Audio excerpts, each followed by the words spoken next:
I'm sure David's about to tell us that Trent Alexander-Arnold's going to sign a new 10-year contract at Liverpool and is going to stay at the club.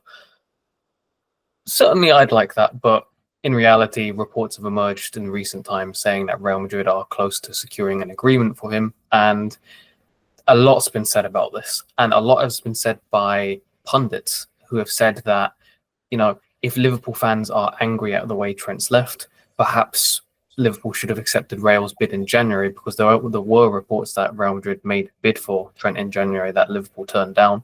What do you make of that? Do you lend any credence to what they're saying? Do you agree with that? No, not really. I mean, I've seen a lot since this news came out of kind of, pundits who maybe affiliated to other clubs and supporters of other clubs maybe telling Liverpool fans how they should feel. But, you've got to accept that, you never really understand each club and their perspective on certain scenarios, and that you've got to kind of think about how it would feel for you. And I just think some of it's been completely misjudged. I mean, I'm one of the people who I totally sympathise with Trent wanting to make the move, by the way. I think, he has won everything for Liverpool. It's an opportunity to go and experience a new culture. All the reasons that we've spoken about previously, why he might want to do it and why it's not kind of straightforward for Liverpool to get this deal done, really. So, I sympathise with why he would want to do it. But this idea that Liverpool fans should be absolutely grateful about it and wave him off happily, I don't agree with that at all. I mean, obviously, football support in and of itself is completely irrational. And the idea that people are going to be wishing a guy all the best who has said, I don't want to be part of your team anymore and I want to help another team, particularly when he's a local lad. Fans are going to be hurt by that. And they are going to kind of do the opposite of wishing him all the best, I guess, really, is, kind of waving him off and hoping they get Real Madrid in the European Cup and can knock them out, hoping that he doesn't win too many trophies over there, particularly as Real Madrid have kind of emerged as rivals for Liverpool in recent years as well. So, the idea that they're all going to wave him off and be happy is kind of ridiculous. And I don't know why this opinion keeps getting pushed at the moment.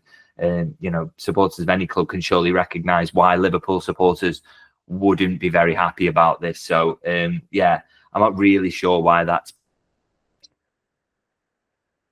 Yeah, I did also want to ask you about, because Trent at the start of this, made it quite clear that he didn't want this all playing up publicly. But there's an argument that of the three contracts, his has certainly been in the headlines a lot more, maybe than, say, Van Dijk's even. But I guess that might have a lot to do with Spanish media. So do you think that by not speaking out and not addressing his future directly, is there an argument that he's perhaps let fans down? Yeah, I don't know about maybe letting fans down, because I totally understand his stance of not wanting to talk about it publicly and avoiding doing so. I think he stopped in the mix zone once this season to speak to us. We haven't seen it, which, again, for a vice captain, I think he's not fantastic. And, if he's going to be vice captain, it's not great that he's got all these doubts about his future and the fact that he is considering leaving. It's not great, particularly when it's, like I say, a local lad.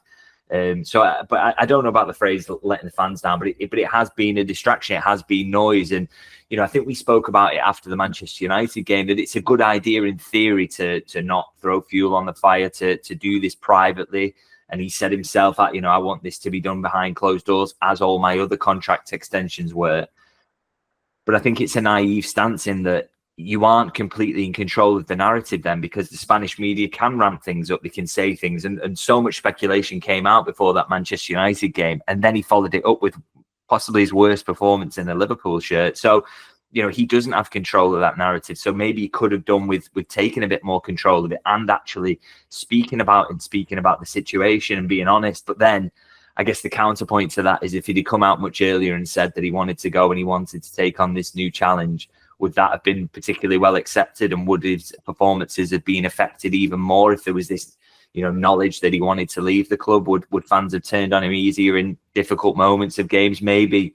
So it is a tough one, really. And I guess there's no great and positive way to kind of sneak out the back door on a free transfer, is there? There's no guidebook to managing this in a way where everybody's happy. Maybe that would have been being a bit more upfront and before the start of the season saying he wants to take on this challenge. But that we've never seen that happen as far as I'm aware, and I still don't think it would have been particularly accepted. But The situation is what it is now, and I guess it's better that the speculation and the intensity of all this is getting so much worse around this time now, when Liverpool are 12 points clear in the league, and Trent has played a big part in that, and that there is a knowledge that as much as this is going to be painful for fans, that he is leaving with another league title under his belt, and being a big part of that as well. So maybe that will kind of take the edge off. But there is, there's no great way around this. There's no good way of doing it, I guess.